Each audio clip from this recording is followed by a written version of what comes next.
So that means I have no career. It means I have no career. Thank you very much for this story. Thank you very much. Also, it will not be easy to change attitude, you know. I'm working in Holland 40 years in education, and to change attitudes is not easy. And here you have more traditional aspects, and you have also a lack of good education, you know. In Holland we have educations about moral lessons, about interviewing, about presentation, and all these lessons you don't have here. Maybe that's also a part of the issue. I think we can go on. Lamin Sabali, are you ready? Not alone, be specified. Your name first and your function. All right, thank you very much, Nick, for that. He's not a young one. He and me are the oldest of this team. Thank you. Well, my name is Lamin Sabali.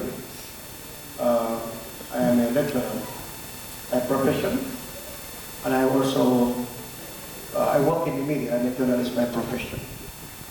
At the same time, I'm a gender activist. I wear the many caps. After this, because I travel the length and breadth of this country talking to young people about their constraints and the challenges that affect them. But again, to discuss about issues that affect women and the girl child for 26 years. And I have gone to so many places talking to young people about their challenges. Well, it is important for us to, I think this is long overdue, whereby we should stand or meet together to discuss issues that are really affecting the life of the young people. A renowned South African president said, and I quote, I don't quote, that every man has a twin obligation, an obligation to your country, an obligation to your community. We young people have a role to play. But I think that definitely, when you look at the statistics of the population, the Gambians have a very youthful population. But we have to definitely be honest to ourselves. The youth are not motivated. They don't get the right support and assistance that they need. They are discouraged. If you don't have to say that, yes, we have to say it. It has been too long that they are using young people as tools, and they don't give them the responsibility that they need. And I think that it's high time that we have to look at inward to prioritize the issue of the young people. And unless and until we don't take those kind of steps, the young people will always continue to risk their life, and they will not have any hope for the future. Let's take a pause for a minute. We see what has been happening globally. And the Gambia is not an exception. If Gambia is not an exception, then because I happen to see President Jara, President Jammeh, and I've seen what has happened. Why did they have to carry up this stigma, saying that Gambian young people are not up to no good? All they are good is just sitting down, drinking at a... What have they done for young people? What have they done for young people? This is the million-dollar question that we have to ask ourselves. I work in the media. I am anchoring an agricultural program where I talk the length and breadth of this country, talking to farmers about their concerns and challenges. For too long, agriculture has been a major problem. It's not been stagnant, not making a significant progress. And if we want young people to attract them to venture into agriculture, what is the way forward? This has becoming an anthem. They have said it in the workshops. They have told me in our years that they want to introduce a mechanized farm. My friend, what is copying from that? If whatever they need and they want to sit down in the table and discuss it to achieve them, they will do it within just a snap of a finger. Why can't they do young people? Give them tractors, give them loans, give them startup capital to start up their business. If other people can do it, we can do it. You go to our neighbors, let's take an example of Senegal. Even right now, they are poultry, they are not even allowing any chicken to come into their country. Are we patronizing our Gambian brothers and sisters? They are the answer is no. How many young people are walking on the street, frustrated, seeing their mothers not even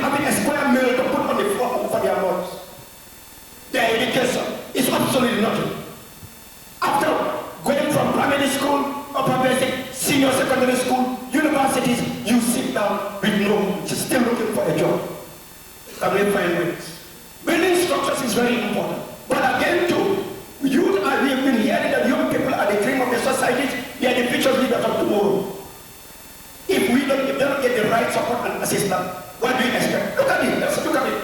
Right now, the crime rate is on the rise. Today, there are some sudden street in this country here, you cannot walk. People are completely frustrated. When so many of them are even risking their life across the Mediterranean, combatants, subjected to a kind of a modern slavery. And we say that definitely we are helping the young people. As a primary duty bearers, the government has a responsibility to play. If not, they are fooling the young people. And our eyes are wide open. You don't want nobody to fool. Never trust a politician. Because what they say that they will never keep their promises.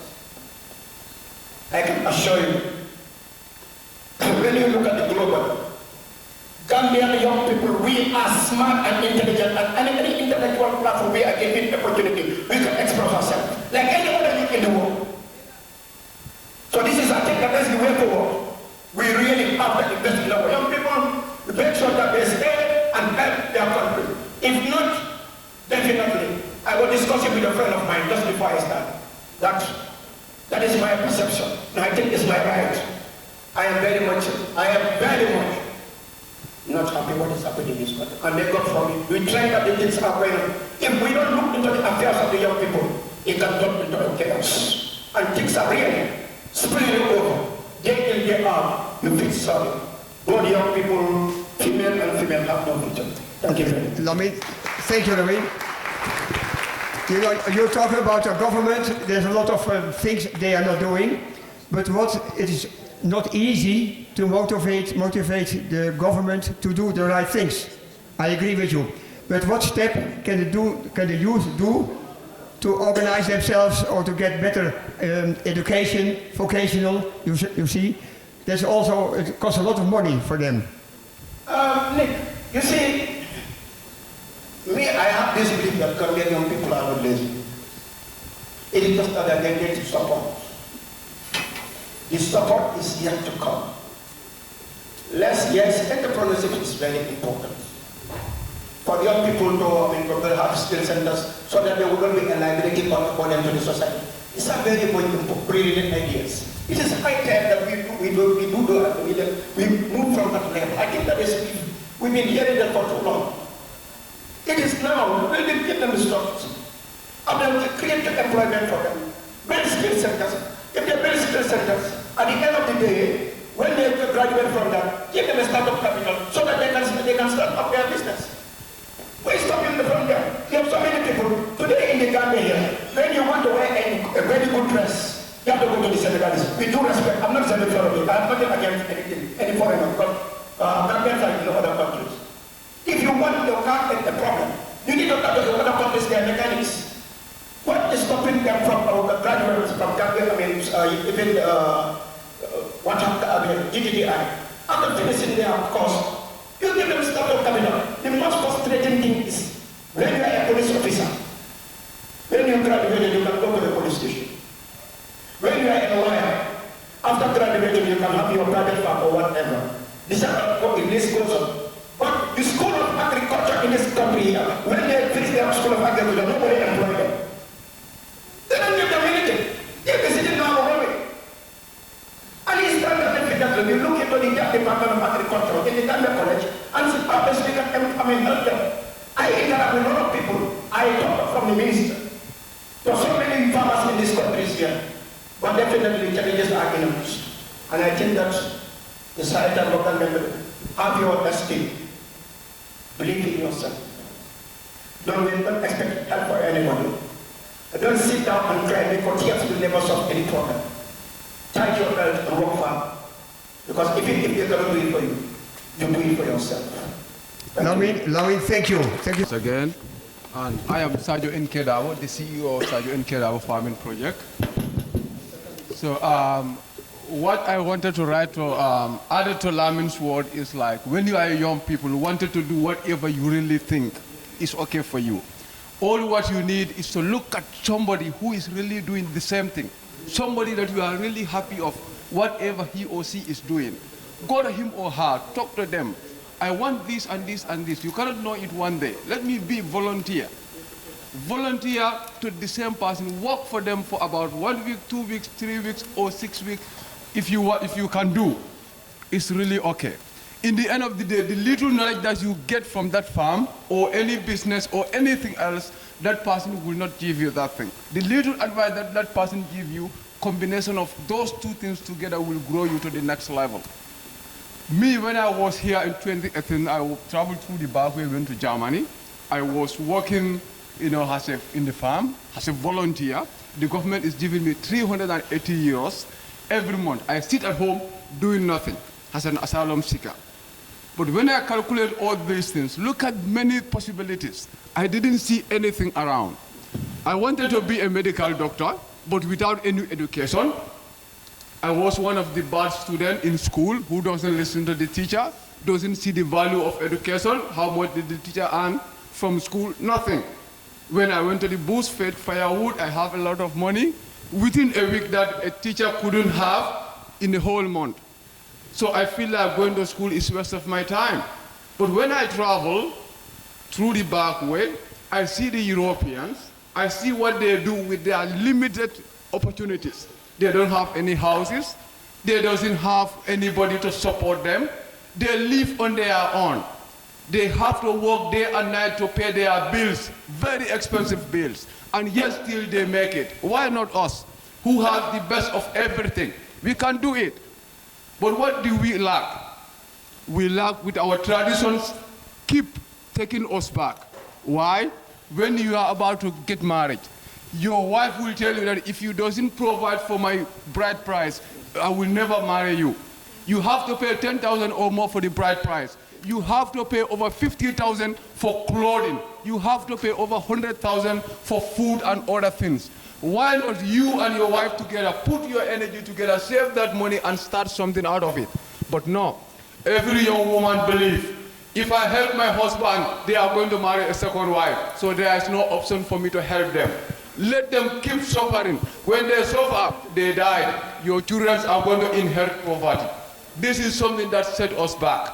So without taking so much time, I will advise whoever wanted to be in whatever you are doing. Like our farm, we have Abdurrahim Cole. He's working at Riverview Organic Farm. We have Farmer Abaji. You can work with him, communications.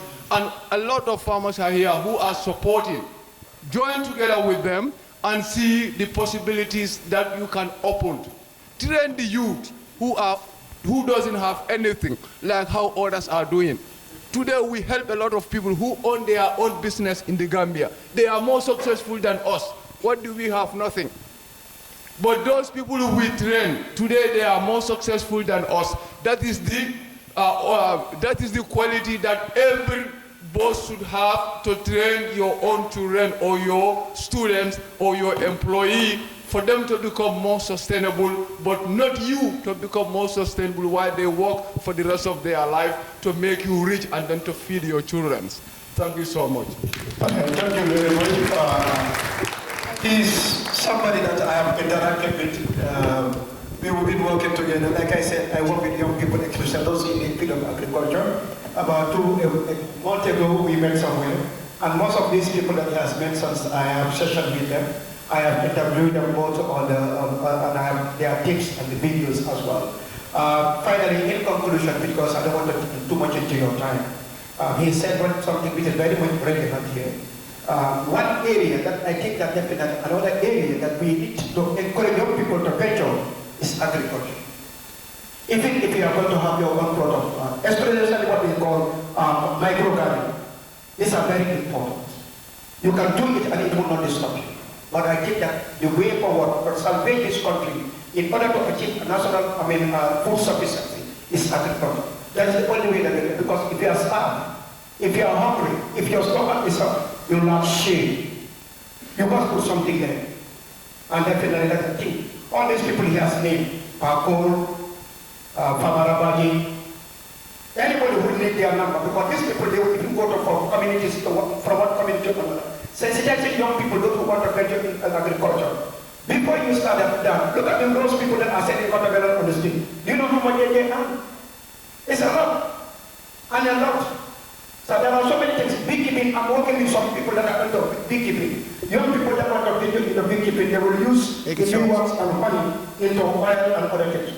I mean, there are a lot of things that I can share with young people, but Nick is definitely lagging, and definitely we have to respect the protocol. Everything is based on time, and I really want to take what you're doing time. It's indeed a pleasure once again to be given an opportunity. Thank you very much. I'd like to say to that gentleman, I don't know your name, you are very surprised for me, you know. I want to interview Khalifa Jammeh. You know, 5 years ago, maybe 8 years ago, I don't know, a long time ago, I was flying back from the Gambia to home. And who was sitting beside me? This young man, then he was very young, Khalifa Jammeh. He's now a rice farmer. He had a big study in the Netherlands, Van Haan Larenstein, and he finished and he succeeded, and now he started again and came back to the Gambia. Tell your story a little bit. Thank you very much.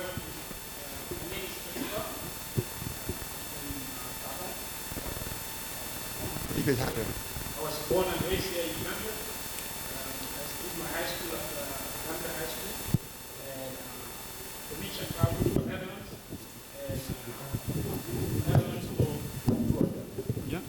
This one. And since 2012, I've lived in the Netherlands. This one, oh, so close. Yeah, since 2012, I've been living in the Netherlands. And in 2015, I started to do an undergraduate program on international development management.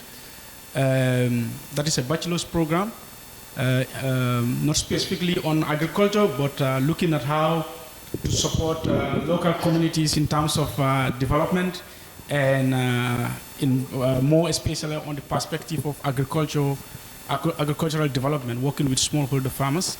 And during that study, I've been able to travel around the world. I was in Suriname on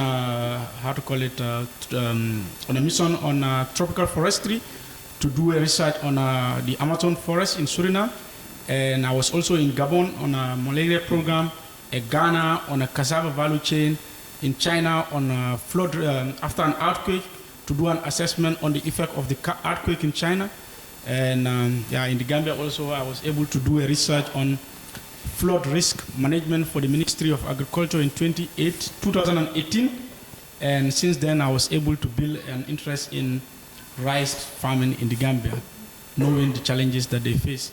And now, in 2023, I've started my own rice business here in the Gambia, whereby I've employed at least, permanently, I've employed 9 people, and indirectly or directly working with many different people, or over 60 to 80 different women, it could even be 100, that work with me on my rice field. Very good. So what was your idea to come back to Gambia? Or you could stay in Holland also, you have a Dutch passport? Yes, I have Dutch citizenship. I could stay in the Netherlands, but I call myself a Pan-Africanist. It has always been my intention to stay and live somewhere in Africa where I can work and contribute to the development of Africa. That has always been my intention, and last year I developed this business plan to work on a small scale to develop my company in the Gambia. But my business plan, I would say, it was so good that somebody decided to put so much money in my business that I could also stay and live in the Gambia and work on building the business that I'm building. The idea was to support, more especially to create employment for the youths of this country, to deter the aspiration of youngsters taking the illicit journey going to Europe. Because I've experienced it in 2017. I had over 5 or 6 young Gambians staying in my house, and while they are looking for to be documented in the Netherlands. And I knew this is not good. Why? Because I leave my house, going to university, they will be left sleeping. I come back from university, going to do my work. That is like I was working in a logistic company. I still leave them home, and they have nothing to do. Since then, this has set an alarm in my brain, thinking, look, these are people of my age. I am going to university, and I'm doing a job, but they stay at my house. I feed them, I do everything for them, and they do nothing, and their time being wasted. So what is the essence of doing this? Some of them got documented, but most of them didn't get documented, and still now they have not been documented after 5 years. If at that time the boys must have been 25, 26, and now they should be around 35, and for the 5 years of their life has been wasted. No education, no further education, and no reliable employment for them. So what is the essence of them doing this? So now I came up with the idea to empower young people in this country to discourage illegal migration and also contribute to the country's food self-sufficiency. Okay, thank you. Can you tell me something about your goal for the coming 2 years in your rice field? My goal is that I want to grow 3,000 to 5,000 hectares in the next 5 years. This could be possible, but how do I do this? Is to increase productivity in the country. Right now, the local rice is much more expensive than the imported rice, and we want to change this scenario. How do we change the scenario? Is if we up the productivity from the average production currently in the Gambia is below 1 ton per hectare, and we want to get it to 6 or 7.5 at most. We would like to do this the shortest period of time, more especially within the next 12 months. And this is possible because we are partnering with big organizations in Africa to help us improve our productivity. So we want to employ at least 1,000 people in the next 5 years, and I believe this could be possible with the support of the government, with the support of other partners that we have, and hopefully we are looking forward to getting more partners where we can share knowledge of best practices on agriculture. Okay, thank you. Somebody want to ask something? Ask you only 2 questions. I want to increase my skills on massage, and I cannot see any school here. And also I want to do agriculture because I love to have a poultry farm anyway. And I need a sponsor because you cannot go to school here without a sponsor. And I need my own studio with a farm. If I don't have a sponsor, I cannot do that all in. And I want to help Gambia too and the young Gambians. I hate the back way to Europe anyway. I think this is very interesting because poultry has an interrelationship with what we are doing. Because from expert advice, the rice bran that we get from our rice is an important feed for the poultry. So in the long term, we can build a good relationship with poultry farm. And what I can do for you is to connect you to the contact persons that I have, the people that are doing poultry. We are working on working together, whereby we can be providing them with, rice bran, and they could be providing us with the manure, the waste, the animal waste of their birds. So this is an important aspect. And just yesterday also, I got a contact from a company in the Netherlands who is also very interested in the rice bran because of the importance of the feed. So all I can do is to connect you to people that are doing poultry, and they can advise you on how to do that. But I have no knowledge on poultry business, actually. Thank you. So you have an important connection now. Good idea. Okay, thank you, Khalifa, thank you. Okay. Like Mr. Isa spoke at length about a lot of things, on more especially on youth empowerment. And I wouldn't say that what he said was wrong. They were very valid points, and we need to encourage the youngsters of this country. But he spoke something about cooperation. I remember Nick once told me, Gambians don't know how to cooperate. And this is true. Gambians don't know how to cooperate. But that comes from our mindset. We think everything that we do, we have to compete with each other. We don't know how to share information. But this is not only Gambian. This is an African issue. I remember in Ghana, there was a project we were working on, and one of the officers said, "Oh, I don't want to share this information because they didn't work for it." And I remember a Dutch man who was our boss telling him, no, it doesn't matter. This has already been paid for. Just share the information to get the knowledge more spread out. And this happens a lot in Gambia because everything is a secret. Whatever we do, it is a secret. And with that secret, I always tell people is that we always like to make secrets. But at the end of the day, when those secrets are revealed, you become astounded. You become surprised. Is this what he was hiding on the wall? Why don't we learn how to share information? Among Kodai Helabolo, Kakumo share, to share information is not about being, how to call it, I don't know how to say the English word, lousy, but it's a way of educating yourself. It's a way of also tapping the knowledge of other people. So let's learn how to share information. Let's learn how to work together. My experience is, just recently, I've been going through that last week. It's been a very busy week for me. I decided to trust some farmers by trying to get them so much money from the government of the Gambia. That way, I was trying to work with them. I found their problem. I said, oh, there's an opportunity we can work out together. I gave them the responsibility, and I did the entire work to make sure that that money comes around $40,000. That is around $2.something million. At the end, as they being the contact person, they were trying to sideline me. I am not unhappy about it because I told them, okay, we will put this amount of money when these people give us the $40,000 so that we all benefit from it.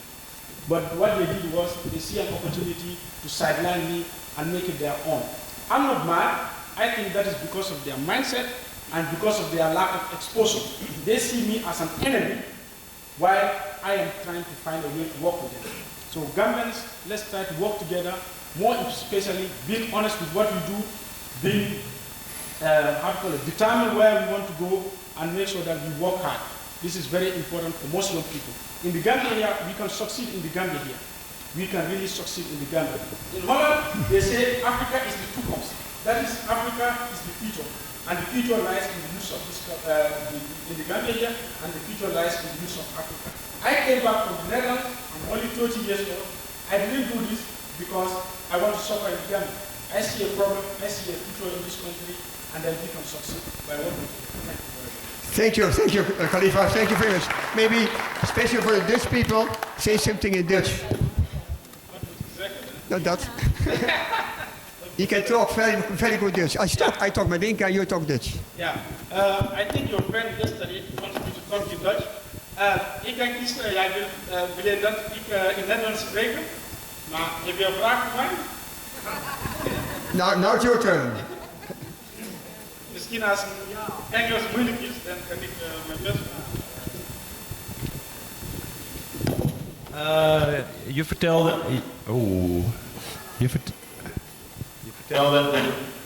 net dat je 9 personen in dienst hebt. Ja, klopt. Oké.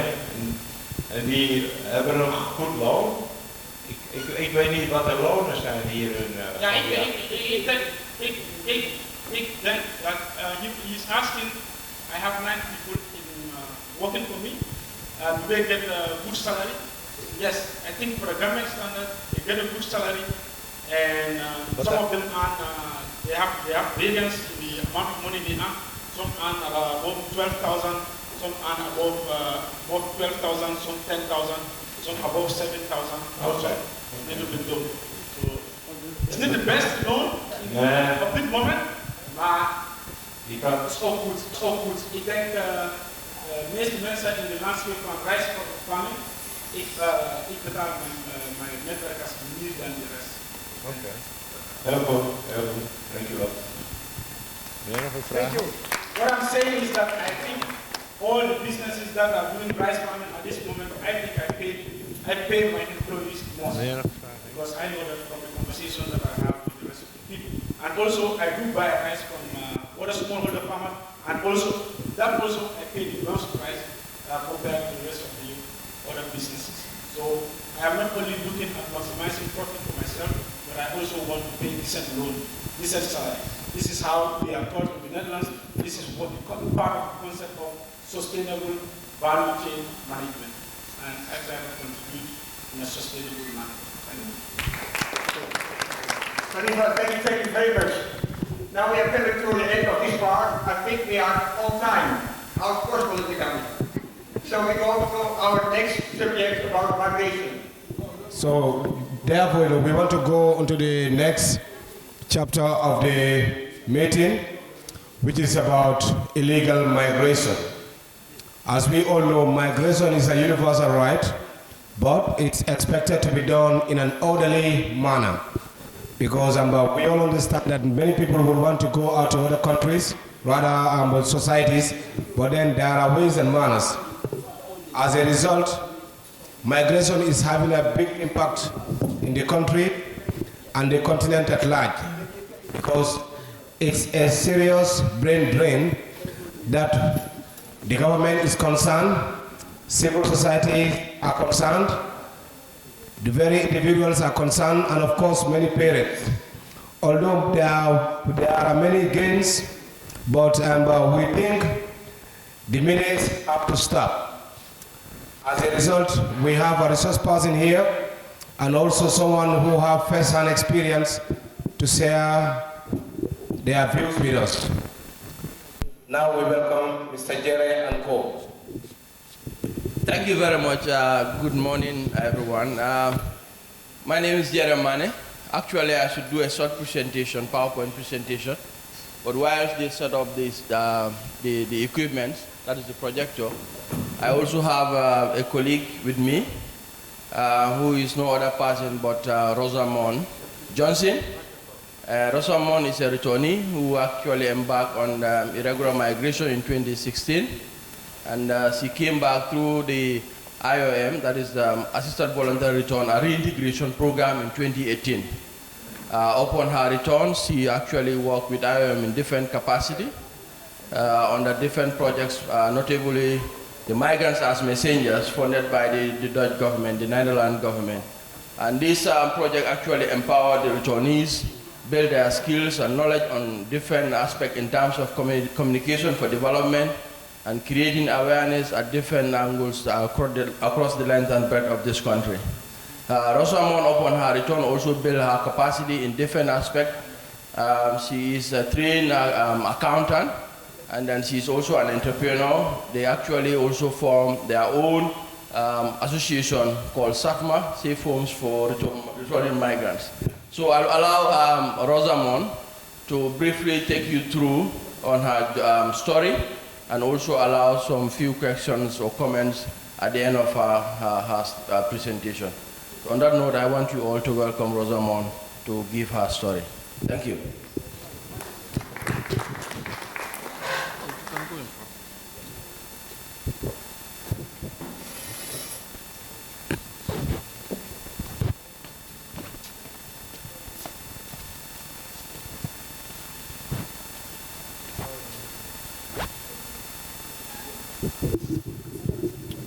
Good afternoon, all. My name is Osman Johnson, Rose for short. I am a migrant returnee from Libya, 2016.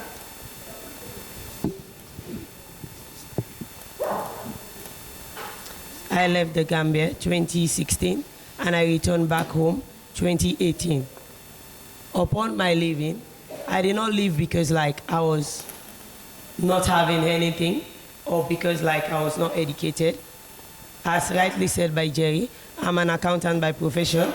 I was working for a company, but because of the political impact, 2016, December, I lost my job. So and I'm the breadwinner of my family. I'm from a family of two, me and my younger brother. So I have to make ends meet by all means. I have to follow friends to go. But it was the saddest mistake ever in my life. Though it helped me again to regain my consciousness and know that all is not lost and what we're yearning for out there is still within our country. I left unbeknown to my family members. I just told my mom that I'm going to Senegal for a short trip. And when I left, the first encounter I got was after Mali, crossing over. I was held captive. And sadly to say, Gambians, we only love ourselves when we are here. But when we are out of the Gambia, we see ourselves like enemies. because the person that sold me was a Gambian, a native from Bakau.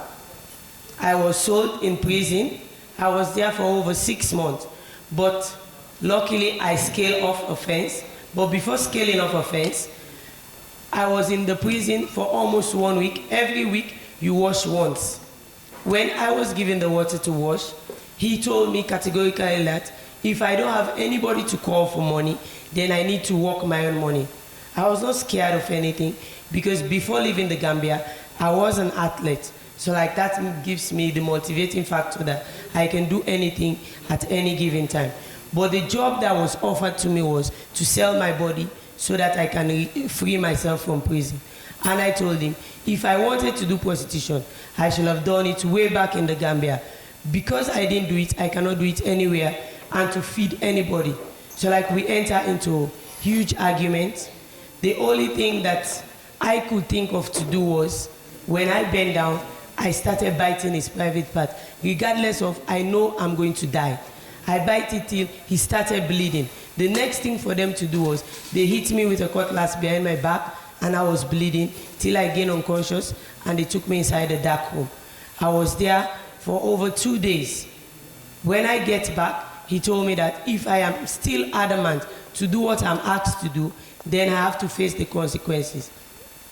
The second time that I was given a chance to go and wash, I scaled the fence. Upon jumping over the fence, because of the high edge of the fence, I landed on bottle, which entered inside my foot.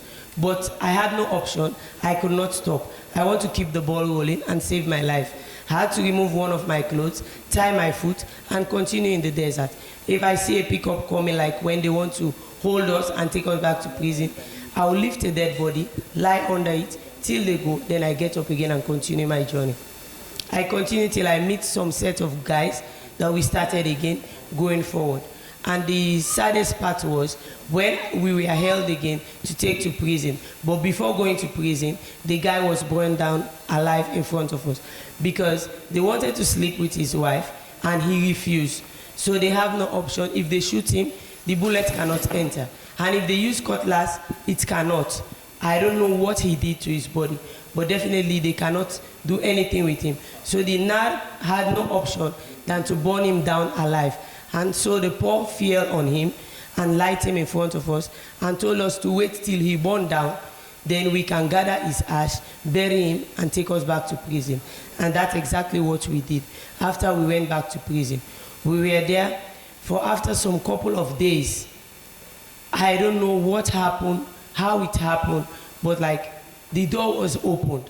And immediately when anytime a door is open, it's when they are taking people out, either to go and kill or to go and torture them. So we make use of that opportunity and left again. I went because my aim was no turning back, because I want to make my family proud. So I still keep on going, keep the ball rolling, till I reach up to Libya. I was about to cross, but I was saved by a Sahrawi man with a proverb that he said, though I don't speak Sahrawi, but I understand very well. He told me that the light in front of me will go off if I enter the boat. So like, I was adamant, I told him, it does not matter. It's not his business, it's my life. If the light goes off, it's not his life. So like, I was about to enter, he hit me. When he hit me, I turned back to retaliate. Because when you're in the journey, you don't care about Ella, you don't care about Young. You do whatever suits your own body. So upon the turning that I turned to retaliate, the boat left. And lucky for me, after 5 minutes, the boat capsized, everybody died. That's the reason why I was saved. And even though I was saved, I was in prison again. He gave me money to come back to the Gambia, but I was adamant. So they caught me again, I was in prison. When I left the prison, I went to Algeria. I was there working because I'm an accountant. So I was working for a company in there, raising money. Till one day, the NAR entered our house, asking for money, killing people. So when I got a chance to escape, I went to the nearest place. I asked for IOM, and they told me that I can only get refuge from IOM in Niamey. So I have to come back all the way to Niamey, and it was a stressful moment for me. But I am happy to be back. Though when I arrived, it was like a sad moment for my family, because somebody told my mom that I have passed away. So when I came 2 years back, when they saw me, they were just crying. In order for them to open the door for me, instead, my mom fetched a full bucket of water just to know whether I am alive or I am dead. So they poured the water on my body. I didn't move. They saw me still standing.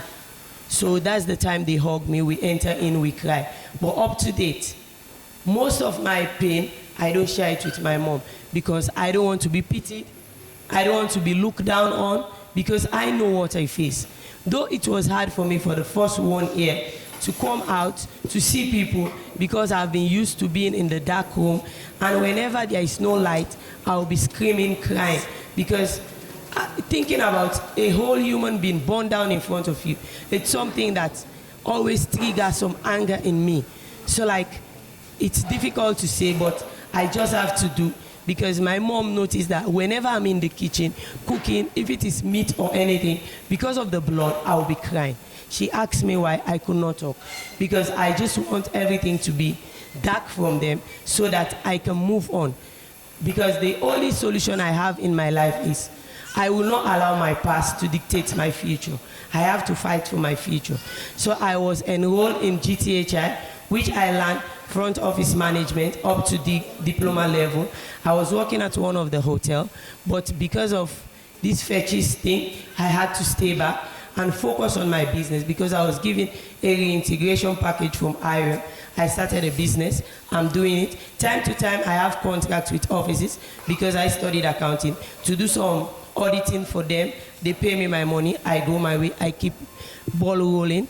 And also, we have an association that we form to create a safe space for female returnees because females are being left out. Females are being stigmatized. Wherever you go, people will talk what they don't know. Some people say female returnees are prostitutes. Some people say returnees are dropouts. No, that's not the case. Because for me, I'm a living example. I'm not a dropout, I'm a graduate. And I can do what even the people that are in high position can't do. Because I've gone through the world, I've seen things, I've learned more things that added value to me. So my only message to you is believe in yourself and be strong and keep the ball rolling. Your confidence can get you to where you want to be.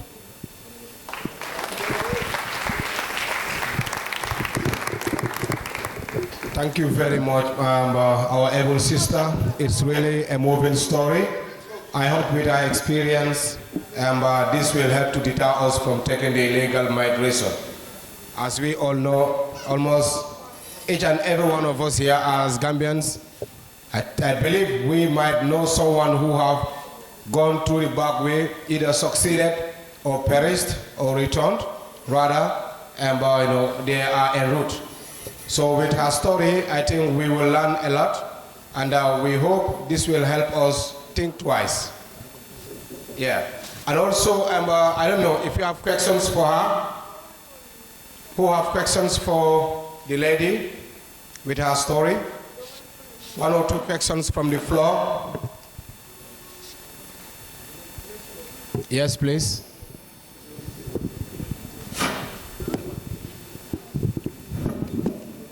Okay, good morning everyone. I am Yusuf Amanga, a student of the Gambia College. I have actually one question to ask the returnee, and her story was touching, heart-touching, I felt it. But to my understanding, the reason of her leaving the Gambia or her job after studying accounting and working for a while, it could be so many reasons. That's why she left the Gambia for Europe. But as the lecturer mentioned earlier, the problem is the youth of the Gambia are not well motivated.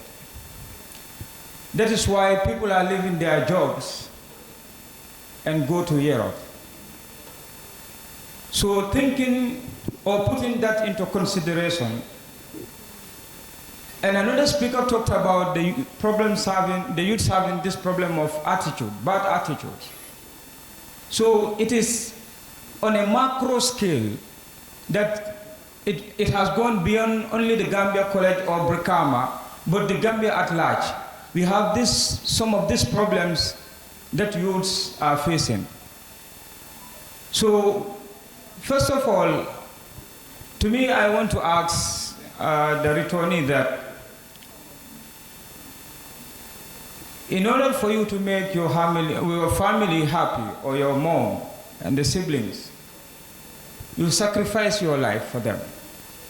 So for us who are now coming into the job market, first of all, I didn't even start my payment of the Gambia College. And I know that so many students have this problem of finance. So the youth of the Gambia needs motivation in terms of monetary terms. Let the government come out, and philanthropists also. Let them help Gambian youths so that they can attain their goals and aims. Most of the talks here was based on agriculture and food self-sufficiency, but I studied business management and IT, information and communication technology. I'm an year one student. So I see that this program is helping me. I am benefiting a lot, but the youths need motivation. And I want her to elaborate on that point. I thank you all. You can be your own motivator. In a sense, don't allow the world to term you and determine your end. You can determine your end by keeping a steady mind and a focused head. I was the one that decided to try to make ends meet for my family. My family didn't decide it for me. And when I came back, if I follow critics and what the world say about me, I cannot be where I am. But when I came back, I decided to be an ambassador for change. And that change I am making for myself, making for whosoever come across with me.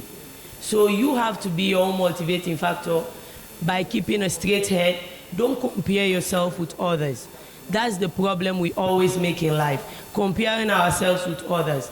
No two fingers are the same. All fingers have their height and where it can reach to. So just believe in yourself and know that what you determine to do, you do it at the set time you want. Because you cannot run the pace of others. Run your own pace. Then you can motivate yourself.